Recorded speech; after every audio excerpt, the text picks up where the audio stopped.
तो आज की क्लास में स्टार्ट कर रहे हैं हम बाइनरी सर्च। लास्ट क्लास में मैंने पढ़ाया था लीनियर सर्च के बारे में। तो आज हम देखेंगे बाइनरी सर्च किस तरह से काम करती है और इसके अंदर इस टेक्निक से हम कैसे किसी एक नंबर को सर्च करते हैं किसी एरे के अंदर। ठीक है, तो लास्ट क्लास में मैंने एलिमेंट्स वगैरह खुद ही इनिशियलाइज कर दिए थे एरे के अंदर, तो इस बार मैंने थोड़ा चेंज कर दिया है जिससे आप लोगों को ये भी समझ में आए किस तरह से एलिमेंट्स को इनिशियलाइज कराया जाता है। तो देखते हैं फिर। सबसे पहले ये अपना इंपोर्ट जावा और क्लास मेन मेथड के बाद से ये स्कैनर तक आप लोगों को पता ही है किस तरह से होता है। यहाँ पर इसके बाद मैंने एक एरे बनाया है, ये एम नाम का मेरा एक एरे है। और थोड़ा सा मैं साइज इंक्रीज कर देती हूँ, शायद थोड़ा छोटा लग रहा हो। तो ये एक एम नाम का एरे है और एम नाम के एरे में यहाँ पर साइज डाला गया है 10। तो 10 साइज का यानी इस तरह का एक एरे बन जाएगा। ये हमारा एक एरे बन गया और एरे के अंदर हमने यहाँ पर कुछ एलिमेंट्स इस तरह से 1 2 3 4 5 6 7 8 9 और 10। ठीक है, बताया था लास्ट टाइम भी मैंने कि एरे का जो फर्स्ट इंडेक्स नंबर होता है वो 0 होता है, तो लास्ट इंडेक्स नंबर ऑटोमेटिकली 9 ही होगा। 0 1 2 3 4 5 6 7 8 एंड 9। ठीक है, अब ये कुछ मैंने वेरिएबल्स लिए हैं एस एक स्टार्टिंग पॉइंट के लिए कि एस मेरा यहाँ पर है, और ई मैंने लेंथ एंडिंग पॉइंट के लिए लिया है, लेकिन ये एम डॉट लेंथ -1 इसको इनिशियलाइज कराया। अब इस बात का क्या मतलब है?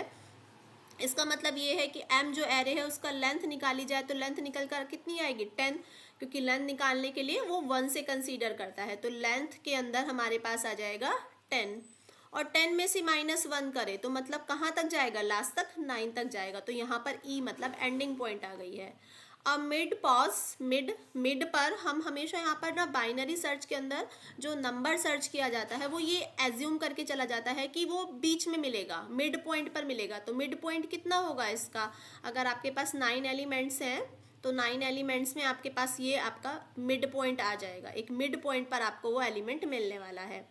फिर पॉज -1 और फ्लैग वैल्यू मैंने 0 डाला हुआ है। ठीक है, अब यहाँ पर लिखा हुआ है enter the elements in array. 0 से लूप चलाया और लूप 5 तक, एक्चुअली ऊपर 10 ले रखा है तो इसे थोड़ा सा चेंज करना पड़ेगा, और मैं इसे यहाँ पर डाल देती हूँ। एरे को 5 से इनिशियलाइज करा देते हैं।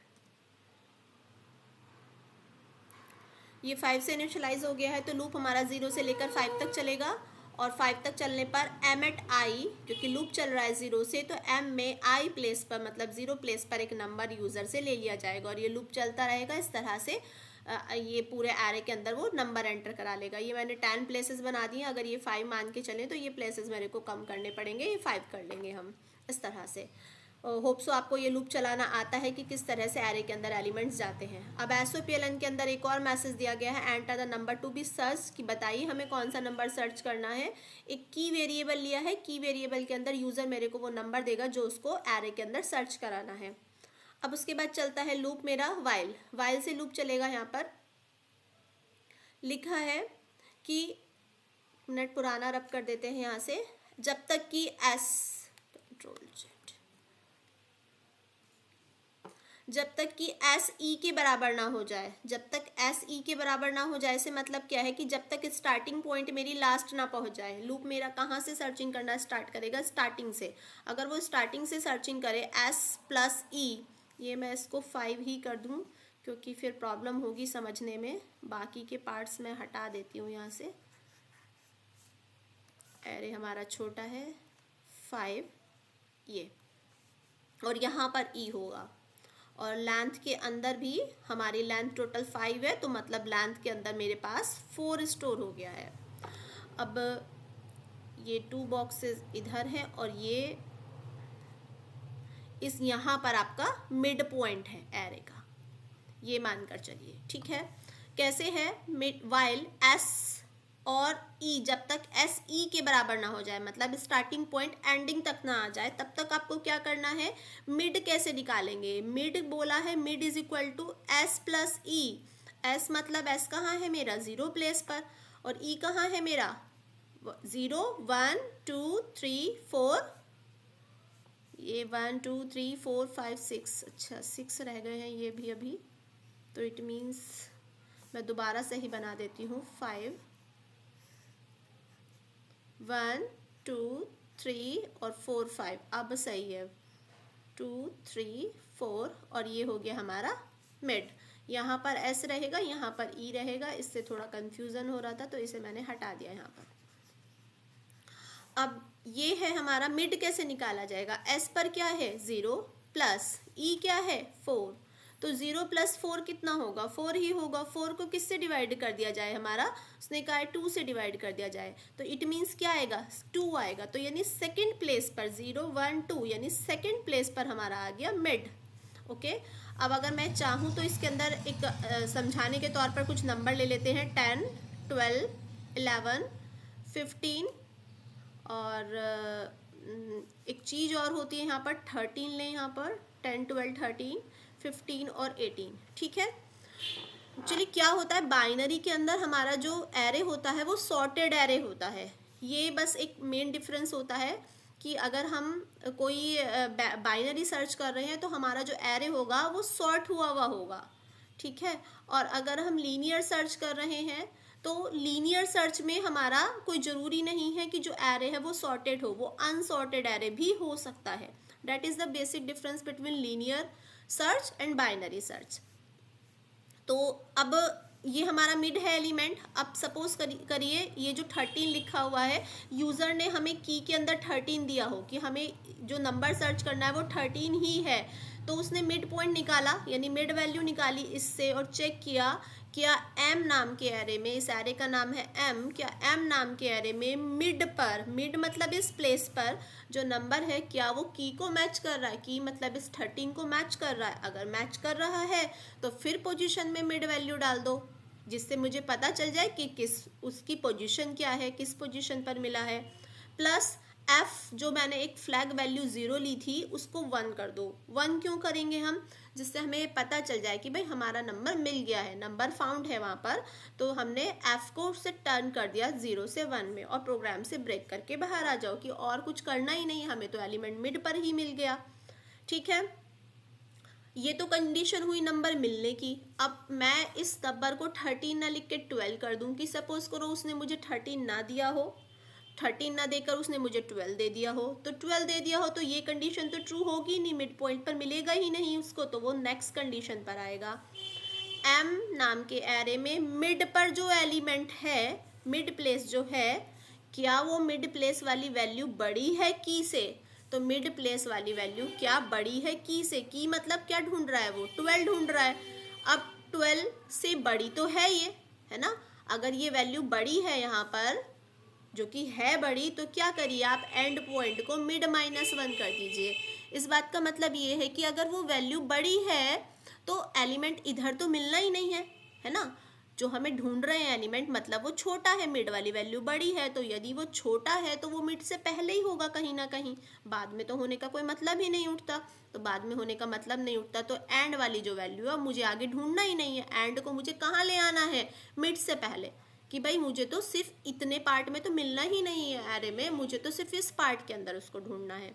ठीक है, तो फिलहाल मेरा एरे जो है, ये जो एरे था, इस एरे में इसका लास्ट वाला पार्ट खत्म हो गया, बस इन्हीं 2 पार्ट में कहीं पर आपको वो एलिमेंट मिल जाएगा। और बाय द वे ऐसा नहीं है, अपोजिट है। जो मिड वाली वैल्यू है वो छोटी है, मतलब आपको एलिमेंट जो ढूंढ रहे हैं सपोज करो वो एलिमेंट ऑब्वियसली बड़ा होगा।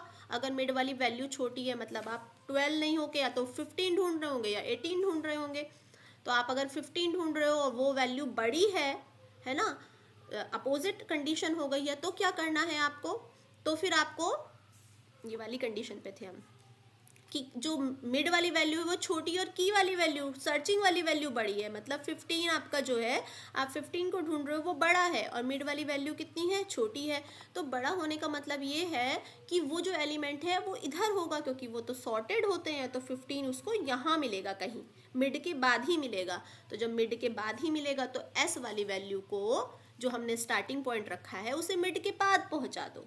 ठीक है, एक बार फिर से मैं ये वाली बात बता देती हूँ कि जब आपका एक एरे बना हुआ है, उस एरे के अंदर वो एरे कैसा होता है अभी मैंने बताया, वो एरे जो होता है वो सॉर्टेड एरे होता है।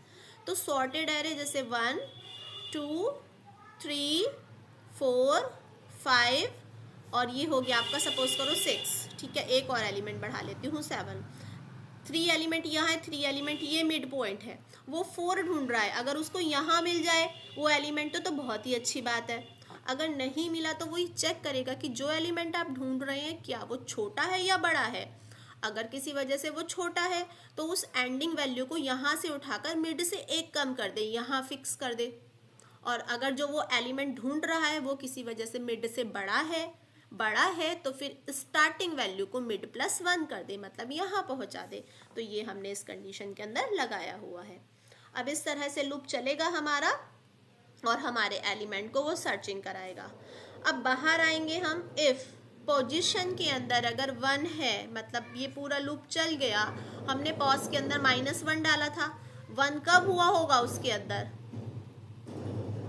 1 कब हुआ होगा, जब हुआ होगा जब उसकी पोजीशन बदली होगी कहीं ना कहीं पर। तो अगर उसकी पोजीशन के पास 1 आ चुका है तो नंबर इज फाउंड, और अगर ऐसा नहीं है, 1 नहीं आया है उसके पास, तो नंबर इज नॉट फाउंड, कि नंबर उसको नहीं मिला है। तो मतलब अगर उसकी पोजीशन में कुछ चेंजेस हुए हैं तो नंबर मिल गया है, अदरवाइज उसको नंबर नहीं मिला है। ये तो ये हमारा कराने का तरीका होता है। देखिए प्रोग्राम हमारा कंपाइल हुआ है, तो आप रन करेंगे तो इस तरह से हमारी ये सर्चिंग चल जाती है कि जो हम एलिमेंट हमने एंटर कराए, एलिमेंट एंटर कराने के बाद वो की हमने एंटर कराई, फिर हमने वाइल से लूप लगाया स्टार्टिंग से लेकर लास्ट तक, फिर हम मिड की को चेक करेंगे, क्या एलिमेंट हमें मिड पॉइंट पर मिला तो पोजीशन बदल जाएगी और फ्लैग वैल्यू भी चेंज हो जाएगी, और अगर ऐसा नहीं है तो वो एलिमेंट जो है वो क्या बड़ा है तो एंड वाली वैल्यू को मिड से पहले कर दो, और अगर वो छोटा है तो एस वाली वैल्यू को मिड से 1 आगे कर दो। ठीक है, होप सो आपको ये क्वेश्चन समझ में आ गया होगा। नेक्स्ट क्लास से हम पढ़ेंगे सॉर्टिंग।